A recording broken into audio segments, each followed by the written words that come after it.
registered users. So basically Startup India scheme gave an impetus for the startup journey and encouraging the growth of the startups.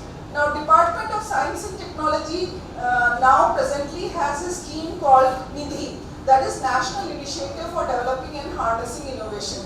This scheme is now an umbrella scheme where they have different components, and one of the most important component is technology business incubation. This started in 1982 itself, and they are giving funds from 25 lakhs to 15 crore up to 15 crore presently. And in this, one of the success story which is IIMR's NutriHub, Dr. Stanley mentioned about the lot of things about how NutriHub is supporting the startup, providing all the facility for the processing, for branding, marketing. So how this NutriHub came? NutriHub basically got 10 crore funding from Department of Science and Technology scheme within a span of 5 years, and they could establish that Nutri Center at IIMR. Now, along with other schemes. So the importance of this scheme is very much there, especially for the institutions to have this kind of a facility supporting the startups.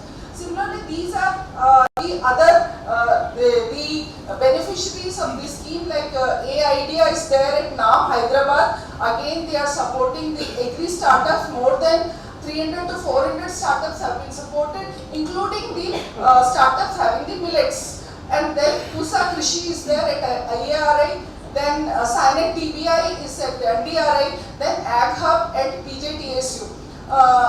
In Telangana. So these are some of the successes which is there out of this particular scheme of Department of Science and Technology, which is for agriculture. Though Department of Science and Technology has like more than 150 these TBIs, and many of the technologies have been commercialized. They have raised around these have raised more than 240 crore funding from the market.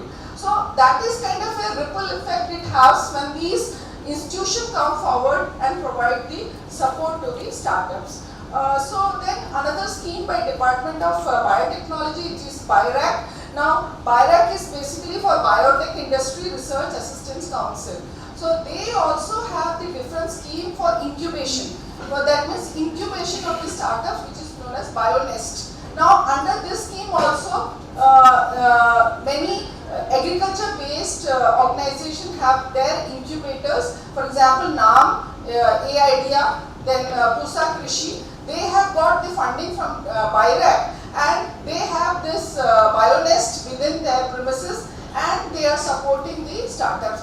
They also have a scheme called Biotechnology Ignition Grant for ideation to early stage. Because the startup has different stage. A seed fund is there to start, then from idea to early stage is there, then ideation to late stage is there. So you need funding at the different stages. Because if you don't have the proper funding, you know that I think more than 80% of startups they fail. So funding becomes very important at different stages. So these schemes are there which are helping the startups by the different funding mechanism. Then of course Niti Aayog is there. Niti Aayog has a special platform for the women entrepreneur platform. So again, they are building a robust entrepreneurial ecosystem for the women entrepreneurs which are coming forward, and they have supported many, more than 30,000 women. Then they have another scheme called Atal Incubation Centers. Again, they are providing some 10,000 crore to set up the incubation within their premises, like ICR, NDRI at Bengaluru has this setup.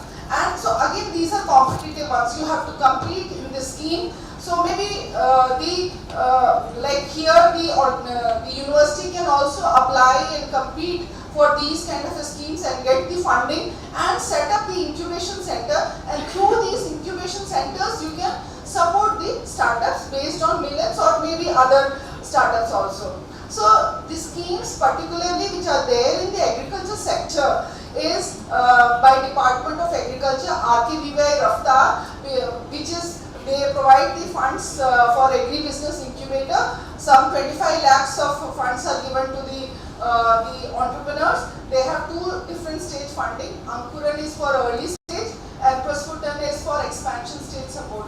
So again, they also have a 2-month mentorship program for the innovators, which is residential, and they stay there, and all sort of mentorship is provided to the startup founder. So and now presently we have more than 24 this agribusiness incubations under this RKBY Raftar scheme, and many of the agriculture universities have benefited out of it. Then the ICR has a scheme called National Agriculture Innovation Fund, where we are supporting 50 agribusiness incubation centers. I'll be telling you more details about it. And also recently NABARD has also come up in supporting the agribusiness incubators, and also recently AgriSure Fund has been announced to support the rural enterprises and the startups. So these are the National Agriculture Innovation Fund of ICAR, where we have the 3-tier mechanism. We have the ITTM unit at the ICAR headquarters, then we have the zonal technology management units, and then we have the agribusiness incubation centers. Now we presently had, earlier we had 25, now 25 more has been added by seeing the success, and so presently we have around 50 agribusiness incubation centers which are helping the startups or the entrepreneurs in providing the capacity building. They are providing this space to set up their incubation at the incubatees. Then they are also connecting them to the scientists for technical assistance or scientific assistance, and also they are connecting them